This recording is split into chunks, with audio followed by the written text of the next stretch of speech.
What's up guys, Matt Schaeffer back here with you with another Musaic audiophile build. This one a Hi-Fi 3 Plus in a Corvette C8 E-Ray. So let's go ahead and check it out. All right, so the system is going to consist of a Focal Utopia M set of three-ways, a Helix V12, a Helix P1, Nav TV, AV BGM, digital preamp interface. Corvette's always a little tough because you're always really starved for space. The amplifiers, we built a amp rack right here behind the rear seat. That is going to conceal the Helix V12 and the Helix P1. It's going to be finished off in Alcantara suede, so same material that you can see all of these other materials, the pillars in. It's going to completely hide and enclose everything in. So again, seat can still go all the way back, makes it feel like it's a factory option, very intentional. Easy way to service the amplifiers because they're right there behind the seat.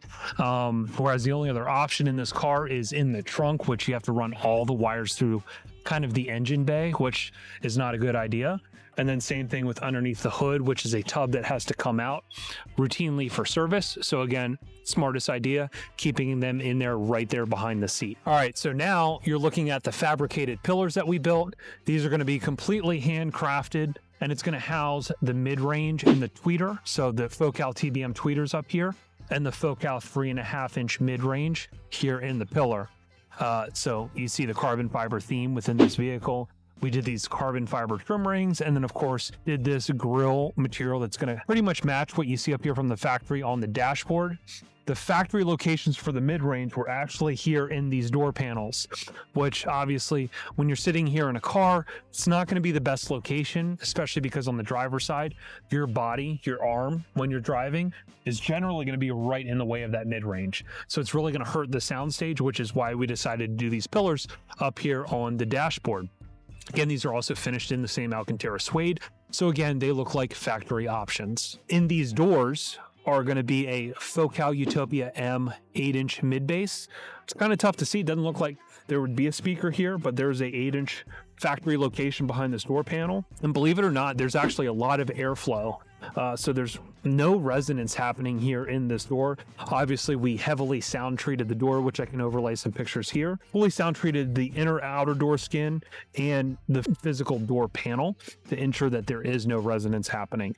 But yeah, that 8-inch vents right out here, and that's going to be your three-way in totality. We kept the rear speakers factory. We kept the factory center channel, which I'll get into in a second. The AV-BGM interface is installed here behind the passenger footwell where the factory amp was. That's going to take the factory CAN signal for the audio, and it's going to give us that signal digitally to our DSP amplifier, that Helix V12. The Helix V12, again, going to run all the speakers that we installed active. And then finally, we have this Utopia 10-inch subwoofer here in the passenger footwell. Obviously, again, convertibles, getting a sub in is always going to be a little bit difficult. And it's also, how do we keep that bass in there, right? So doing something under the hood, not an option. Doing something in the trunk, not an option. This is the only thing that's going to translate to in-car bass, especially with the top down. So honestly, nothing beats a footwell sub if you have the depth, and I'll show you here in a second. You have the depth. The subwoofer's finished off in Alcantara suede. Again, that same grille design that you saw up top to make it all look 100% factory. And as you can see, I'm 6 foot and I'm sitting here super comfortable within the car. Plenty of space to hang out, chill for a long car ride. You know, seeing that, a lot of people would think, well, you've destroyed all the foot room. I have plenty of foot room here as a 6-foot individual. And then again, to finally run you through the settings of the conductor, all of this fully 3D printed, designed to look like a factory option. This is our DSP controller here. You can see the colors blue that kind of match the factory dash design. This is going to be the main volume here in blue. Hit this once, that's going to become your subwoofer volume. GPS connected. Hit this again, that's going to be your preset. So again, we have 3 presets. Preset 1 is going to be the OEM radio running through that Nav TV digital preamp interface. That's going to give us the best audio specifically from the factory radio, where everything stays intact, so nothing changes. All settings of the factory run through preset 1. To make audio a little bit better and be latency free, we have preset 2, which is going to be an HEC BT chip that's going to dock into our DSP. So in this case, to get the best audio from a phone, we would be connected to 2 things at once. We'd be connected to the factory radio through CarPlay, and we'd be connected through the HEC BT of the DSP. And we would basically choose to send the audio specifically to the DSP while still connected to CarPlay. So you would still see the full CarPlay menu, and audio would be going direct to the DSP for the best audio source.